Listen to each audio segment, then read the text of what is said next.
안녕하세요. 반갑습니다. 주갈성교회 유형욱 목사입니다. 지난 한 주간 잘 지내셨어요? 우리는 지금 아주 어두운 터널을 지나가고 있습니다. 여러분, 우리가 아무리 어두운 터널을 지나간다 할지라도 중요한 것은 우리가 주님과 동행하는 것이 가장 중요합니다. 여러분, 우리가 밝고 안전해 보이는 길을 간다 할지라도 우리가 주님과 동행하지 않는다면 그것처럼 위험한 게 없습니다. 여러분 삶에 항상 주님과 동행하는 여러분이 되시기를 진심으로 바랍니다. 오늘 우리에게 주시는 말씀 같이 보겠습니다. 누가복음 18장 26절에서 27절 말씀. 듣는 자들이 이르되 그런즉 누가 구원을 얻을 수 있나이까? 이르시되 무릇 사람이 할 수 없는 것을 하나님은 하실 수 있느니라. 아멘. 여러분, 예수님이 계시던 때도 그렇고, 물론 사실 예수님 이전에도 마찬가지였죠. 지금도 그렇고 늘 인간들이 하는 실수가 있습니다. 그게 바로 뭐냐면 자신이 스스로 뭔가 할 수 있다고 착각하는 것입니다. 자신의 능력으로 아주 기특한 종교 행위를 해서 나는 하나님 앞에 구원받을 자격이 있다 하는 사실을 보여주려고 하는 거예요. 여러분, 성경은 이것을 분명히 죄라고 말을 하고 있습니다. 놀라운 것은 이 죄를 많은 종교의 지도자들이 자기 스스로 모범을 보이면서 그 많은 하나님의 백성들을 이렇게 죄를 짓도록 독려하고 이끌고 간다는 사실입니다. 여러분, 이것이 가장 심했던 것이 그 종교개혁이 일어났던 그 당시였죠. 많은 사람들이 어떻게 해야 구원을 받을 수 있을까에 대한 문제를 이 잘못된 종교 지도자들이 잘못 이끌고 있었죠. 그것이 너무나 심했어요. 그래서 결국은 종교개혁이 일어났는데, 여러분, 지금 이 순간 종교개혁이 일어났을 그 당시 배경하고 거의 똑같습니다. 모든 종교 지도자들이 이렇게 해야 구원받는다, 이렇게 해야 구원받는다, 여러분들이 이렇게 해야 됩니다. 자꾸 우리가 뭔가를 해야 구원받을 수 있다고 자꾸 뒤집어요. 여러분, 이런 것은 사실은 2000년 전 그렇게 예수님이 계시던 그 극서였죠. 이스라엘 지방, 예루살렘 지방에도 마찬가지였고, 2000년이 지난 지금 이 극동, 한국, 아시아의 이 극동의 한국에서도 똑같이 일어나고 있는 사실입니다. 여러분, 이것은 인간이 가지고 있는 이 죄의 특성이라는 것이 시대와 지역을 구분하지 않고 동일하다는 것입니다. 여러분, 오늘 이 본문에 나오는 내용, 즉 한 젊은 부자 관원이 예수님께 내가 어떻게 하여야 영생을 얻을 수 있습니까? 하는 이 질문에 나오는 이 모든 내용이 사실은 오늘 분명하게 이 사실을 이야기하고 있다는 것입니다. 지금 이 순간도 이것 때문에 많은 분들이 혼동을 하고 있고 잘못된 신앙생활을 하고 있는데, 오늘 예수님이 주시는 말씀을 통해서 우리가 다시 한번 이 부분을 명확하게 했으면 좋겠습니다. 오늘 첫 본문 내용을 좀 먼저 보겠습니다. 누가복음 18장 18절에서 19절 말씀. 어떤 관리가 물어 이르되 선한 선생님이여 내가 무엇을 하여야 영생을 얻으리까? 예수님께서 이르시되 내가 어찌하여 나를 선하다 일컫느냐? 하나님 한 분 외에는 선한 이가 없느니라. 여러분, 먼저 이 관리가 느닷없이 예수님께 와서 선한 선생님이여 하고 예수님을 호칭하는 장면이 있죠. 여러분, 이 관리가 예수님을 보자마자 당신은 선한 선생님이군요 라는 이 호칭을 쓰는 그 말 안에 이 사람 스스로 자기 자신을 어떻게 생각하는지가 금방 드러납니다. 무슨 말이냐? 나는 당신이 선한 선생님인 것을 알아볼 수 있는 선한 사람입니다 라는 사실은 그 속 마음이 그대로 드러나 있죠. 예수님한테 선한 선생님이여 라고 호칭을 쓰는 그 사람 마음을 몰랐을까요? 너무나 잘 알죠. 그러니까 예수님이 뭐라고 얘기하냐면 너는 어찌 나를 선하다 하느냐? 네가 지금 나를 선하다고 알아볼 수 있을 만큼 네 스스로 너를 선하다고 착각하고 있구나. 착각하지 마. 선하신 분은 오로지 하나님 한 분밖에 없다라고 아주 분명하게 선을 그어서 말씀을 하고 계시죠.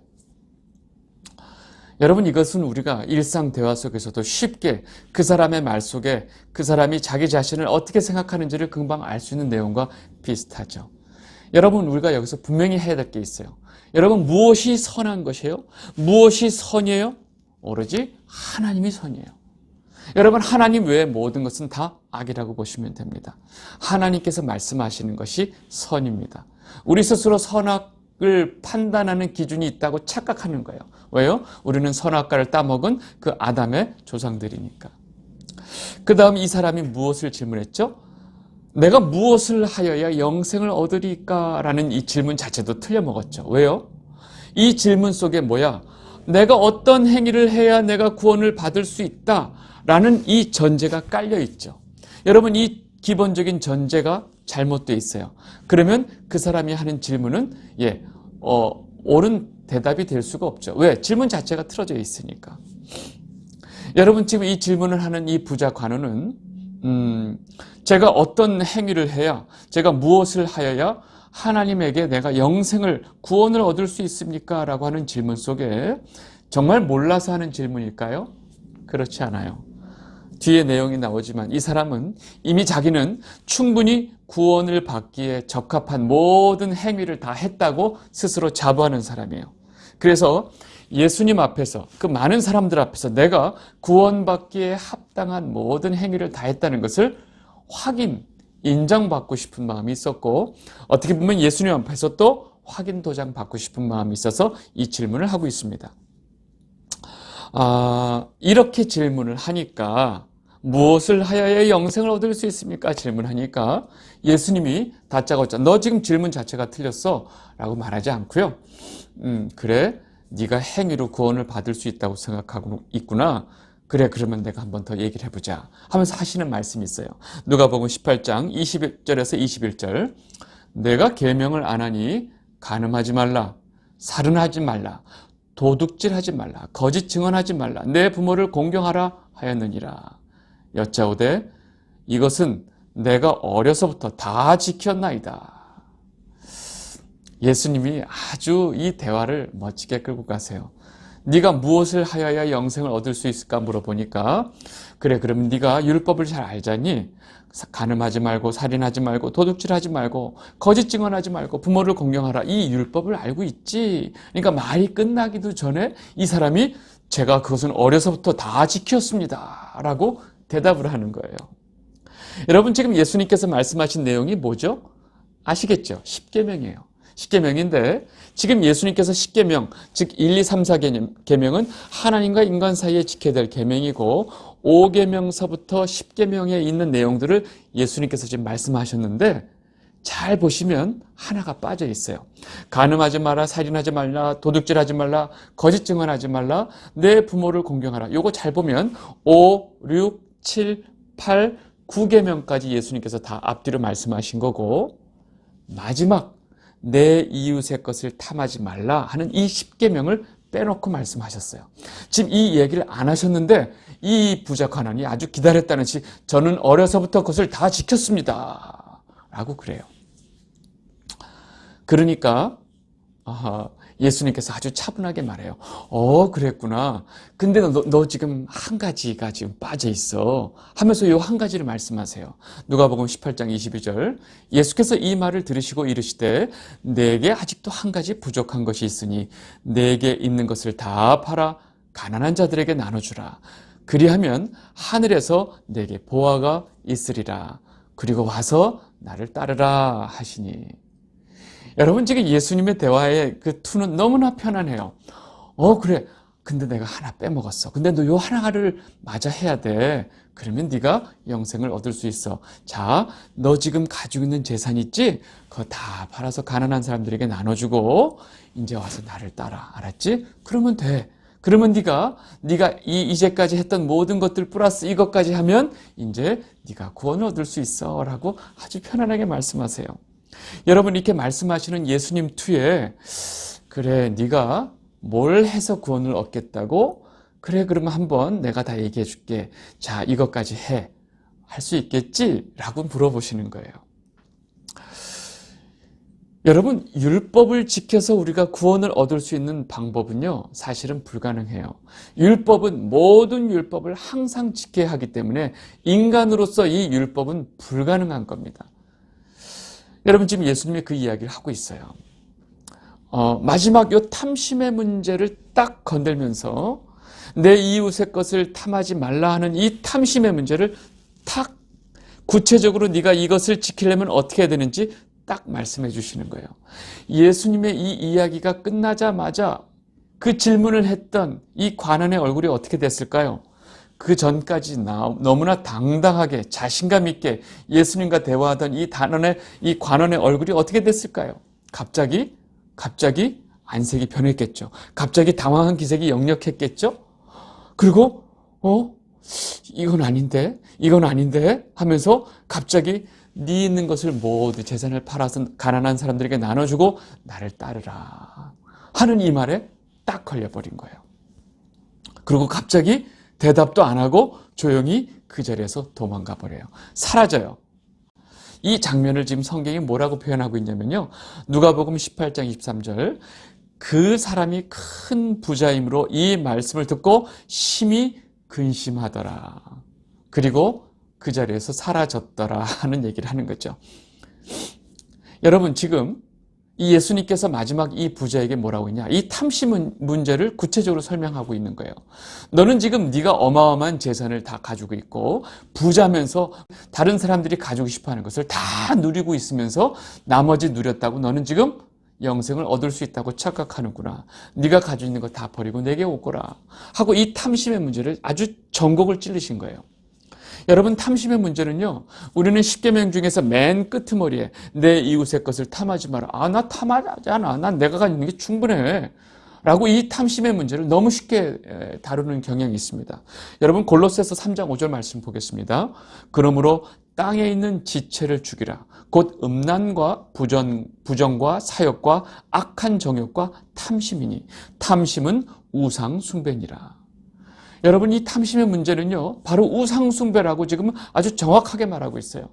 이스라엘 백성들이 하나님 앞에 멸망받은 이유가 바로 이 우상 숭배 때문이에요. 그렇다면 결국 이 이스라엘 백성들이 계속 하나님 앞에 멸망받고 심판받았다는 것은 결국 이 탐심의 문제 때문이었다는 것입니다. 이 문제에 봉착하니까 이 젊은 그 관원이 근심하면서 조용히 사라지고 도망가는 거예요. 근데 그 도망가고 있는 이 관원을 보면서 예수님이 제자들에게 뭐라고 얘기하시냐면 누가복음 18장 24절 25절 말씀 보겠습니다. 예수께서 그를 보시고 이르시되 재물이 있는 자는 하나님의 나라에 들어가기가 얼마나 어려운지 낙타가 바늘귀로 들어가는 것이 부자가 하나님의 나라에 들어가는 것보다 쉬우니라 하시니. 여러분 이 말씀은 너무나 우리가 잘 알고 있는 말씀이에요. 우리는 이 말씀을 항상 보면서 앞뒤 맥락 다 빼버리고 이 말씀만 딱 보면서 부자가 천국에 들어가는 것은 낙타가 바늘길을 지나가는 것보다 어렵다라고 얘기하는 거죠. 그럼 여기서 예수님은 부자가 지옥 가는 것이 불가능하다라고 얘기하신 게 아니죠. 아주 어려운데 사실은 낙타가 바늘길을 통과하는 것보다 어렵다라고 말씀하셨는데 우리가 여기서 두 가지만 좀 봐야 됩니다.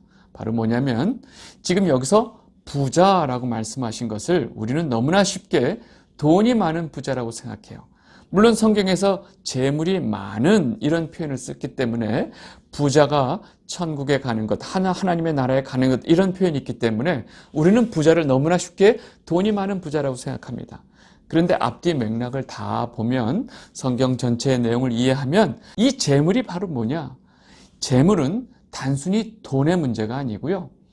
하나님을 떠나 사는 인간들이 하나님을 의지하지 않고 자기 스스로, 인간 스스로 의지하고 붙드는 것, 모든 것을 바로 재물이라고 표현하십니다. 이것을 맘몬이라는 단어로 우리가 바꿀 수 있는데 그러니까 돈이 많은 것도 결국 돈을 의지하게 되면 그것이 재물이 되는 거죠.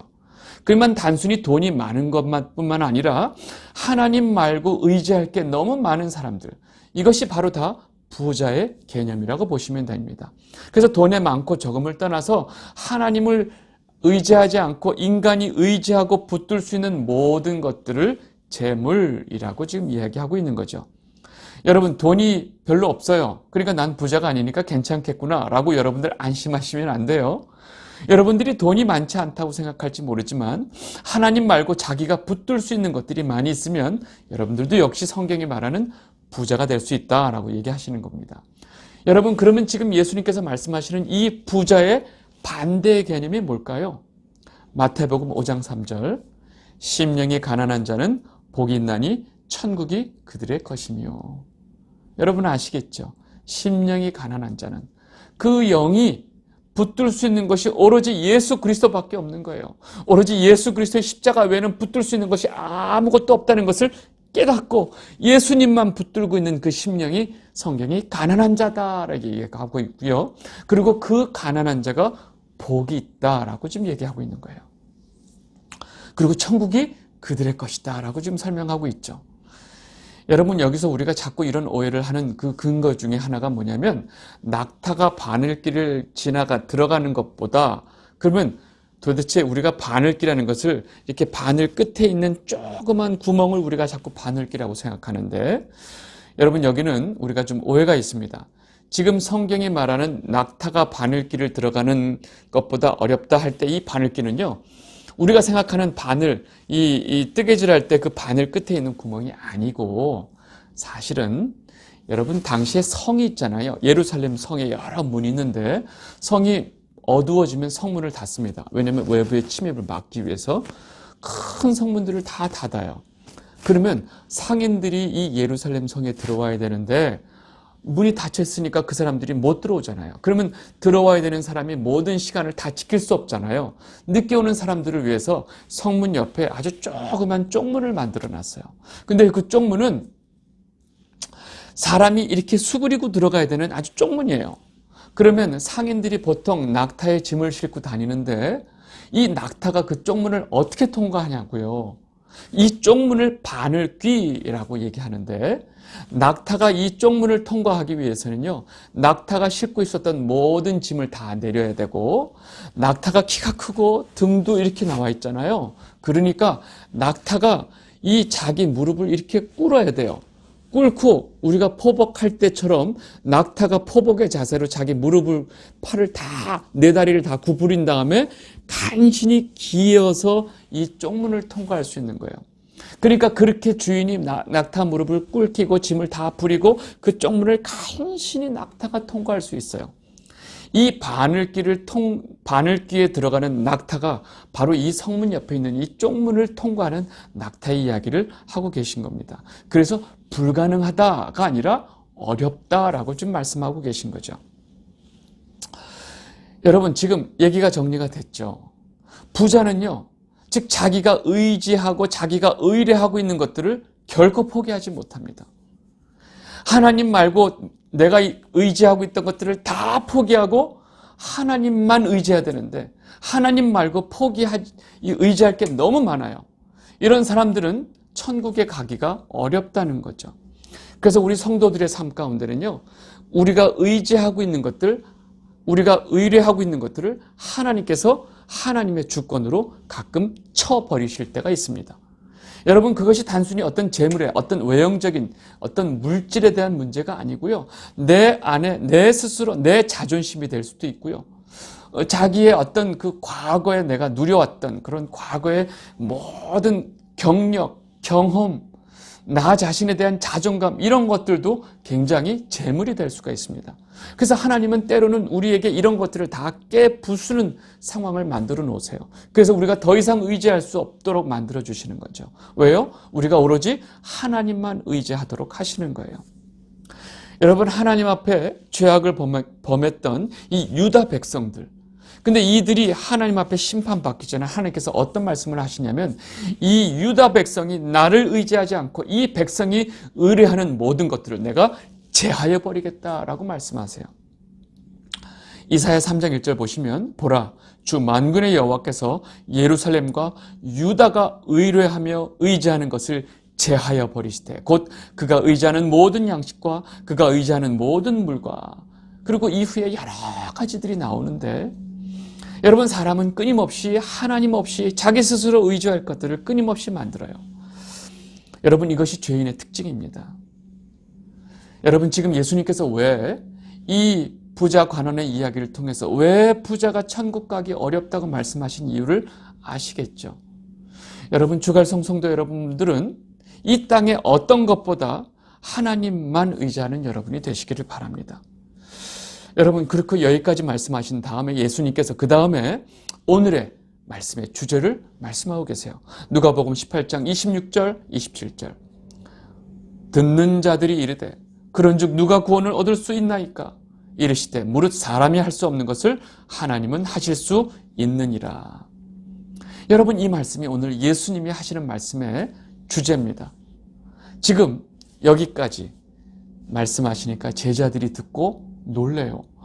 아니, 부자가 천국 가는 것이 어려운 것이 낙타가 바늘길을 들어가는 것보다 더 어렵다고 말씀하시면 도대체 누가 구원을 받을 수 있습니까? 라고 제자들이 질문하는 거예요. 그렇다면 이렇게 질문하는 제자들 마음속에도 뭐가 있다는 거예요? 구원을 받기 위해서 우리가 뭔가를 해야 된다고 하는 그 개념이 있다는 거죠. 그러니까 역시 여기에 대해서 단호하게 예수님께서 말씀하시는 거예요. 사람이 할 수 없는 것, 이렇게 얘기를 하세요. 무슨 말이에요? 구원의 문제는 너희들이 영생을 얻는 것은 결단코 사람이 무엇을 사람으로서는 할 수 없는 것이다. 사람이 뭔가를 해서 할 수 있는 것이 아니다. 사람 측에서는 불가능한 일이다. 여러분, 우리가 뭔가를 열심히 해서 우리 사람 측에서 뭘 해야 구원을 얻을 수 있습니까? 이 부분에 대해서 예수님께서 사람이 할 수 없는 것이다라고 얘기하고 계신 거죠. 그럼 누가 할 수 있어요? 오로지 하나님만 하실 수 있다. 인간이 영생을 얻고 인간이 구원을 얻는 이 구원의 문제는 오로지 하나님 한 분밖에 하실 수 없다라고 선포를 하시는 거죠. 그 자리에 있는 모든 제자들과 많은 사람들에게 예수님께서 다시 한번 말씀하시는 거예요. 너희들의 구원의 문제는 하나님의 은혜고 하나님의 주권이야. 너희들이 뭘 해서 할 수 있는 것이 아니야 라고 얘기하는 거예요. 여러분, 예수님께서 이 선포를 하시는 그 시대에 많은 유대인들, 종교 지도자들, 바리새인들, 서기관들이 이 기존의 유대인들에게 뭐라고 가르쳤겠어요? 너희들이 율법을 지켜야 되고 뭘 해야 되고 우리가 철저히 뭘 해서 우리가 하나님 앞에 선한 백성이 될 수 있다라고 끊임없이 가르쳐 왔기 때문에 사람들 머릿속 깊숙이 구원의 문제를 자신들의 행위 문제와 항상 연결지어서 생각했던 것입니다. 그것을 지금 예수님께서 아주 강력하게 선포를 하고 계신 거예요. 여러분, 구원의 문제, 또 영생의 문제는 그 앞에 인간들이 할 수 없다는 것은 바로 죄의 문제가 있기 때문에 그렇습니다. 이 죄의 문제를 인간이 스스로 해결할 수 있나요? 없어요. 이 죄의 문제를 오로지 예수 그리스도의 십자가를 통해서만 해결하실 수 있습니다. 그래서 이 문제를 하나님 측에서만 해결하실 수 있다는 얘기죠.